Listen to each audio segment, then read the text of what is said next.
Will you tell it to me again? Andrea, you can just pull up the history files from the main computer at the outpost. We are still in contact with the satellite network. But I like the way you tell it. I like to feel the emotions it invokes in you. You know, I sometimes regret downloading your program into the suit. You don't really mean that. No. I don't. So will you tell it to me again? Okay. In the year 1492, an explorer named Columbus took to the seas to look for... No, not that part. Start when humans left for the stars. Nobody likes ancient history today, do they? Okay, so where was I? Oh yeah. Sometime in the year 2291, humanity took their first step into the stars when we developed a slipstream drive. The Shaw-Fusaki Translight Engine. For the first time in our history, we were able to reach out into the universe at faster-than-light speeds. And we wasted no time. By 2360, the first dysphoria had started, and colony ships left Earth behind in search of new worlds. And your ancestors were no exception. That's right. My world was settled by one of the first colony ships, although they almost didn't make it. Slipstream travel was very dangerous in those days, and they were almost lost in a slipspace eddy. But the captain pulled them out. Although they were nowhere near their intended destination, they had jumped out near a habitable moon, orbiting a gas giant in a binary system.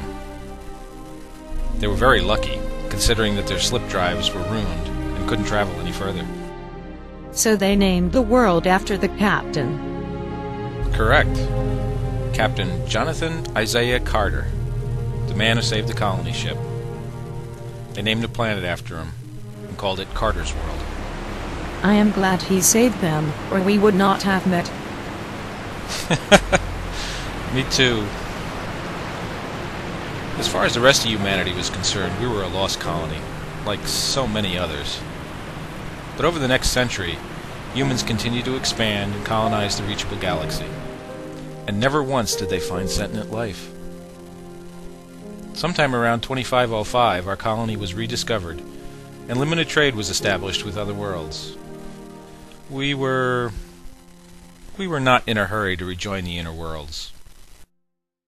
There was fighting in the Eridanus system. Yes, and the UNSC was looking for recruits for their Spartan project. They wanted genetically unique people to wear the cybernetic Mjolnir armor. The armor that you now wear. Yes, but I wasn't part of the Spartan project. I never became a genetically engineered super soldier. They grafted me to the armor when I was injured. It is a painful memory. I really do not like this part.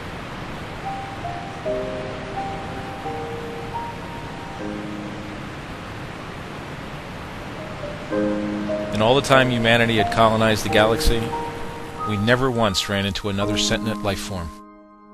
What about my kind? Well, that's different.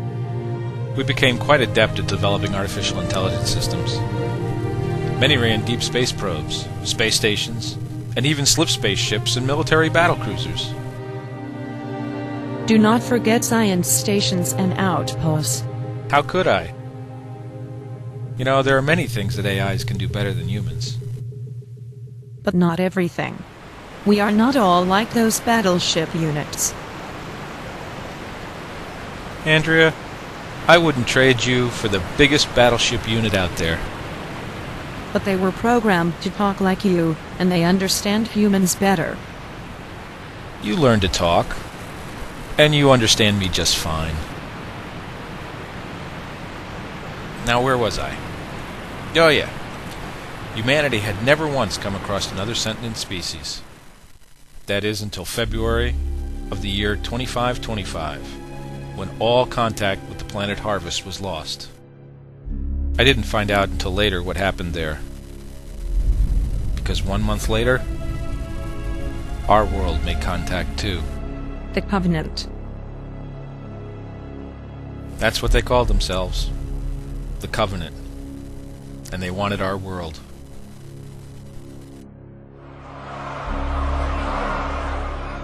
The prophet of truth, this has gone on long enough.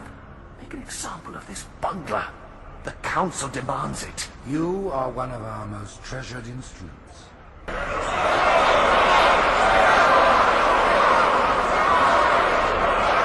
I will continue my campaign against the humans. I really don't know what happened at Harvest, but we fought back. We fought them in the streets and in the air. They outnumbered us and outgunned us, but we fought them to a standstill.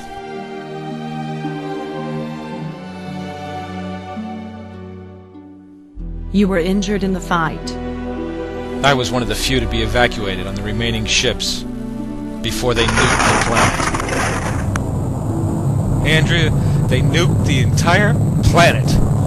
Every city, every continent, everything. They killed millions.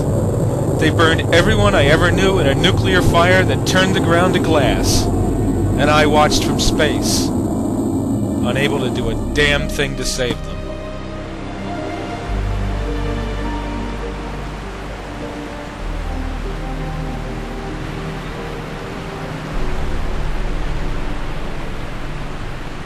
Are you okay?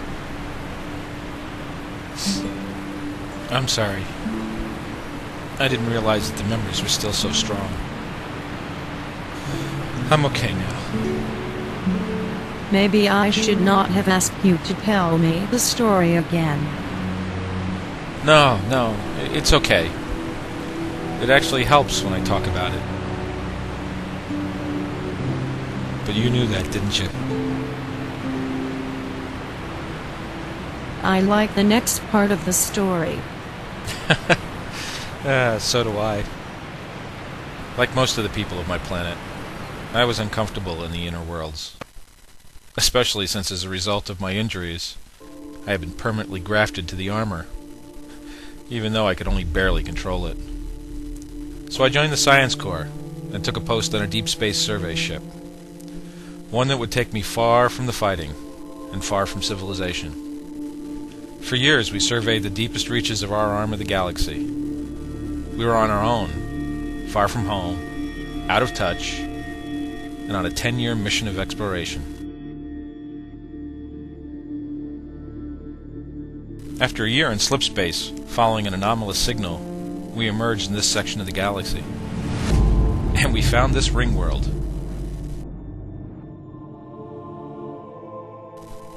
It was unbelievable to find a construct of this magnitude. It's over 10,000 kilometers in diameter and 23 kilometers thick. The outer shell seems impenetrable, and the inner layer is a continuous ring with a habitable environment. This is where I come in. And me too. To find an obviously constructed world of this scale was incredible. The technology involved was just so far beyond us. But we found no sentient life. Just empty buildings and a multitude of environments. So we decided to build a full outpost, and the survey ship committed all its survey satellites and its entire resources. And they installed me to run it. To help me run it. The survey ship then left to explore the surrounding area of space. They were supposed to be back in a few months, but... Do you miss them? A lot has transpired since then. Besides, I have you to keep me company now. That is the part of the story I like the best.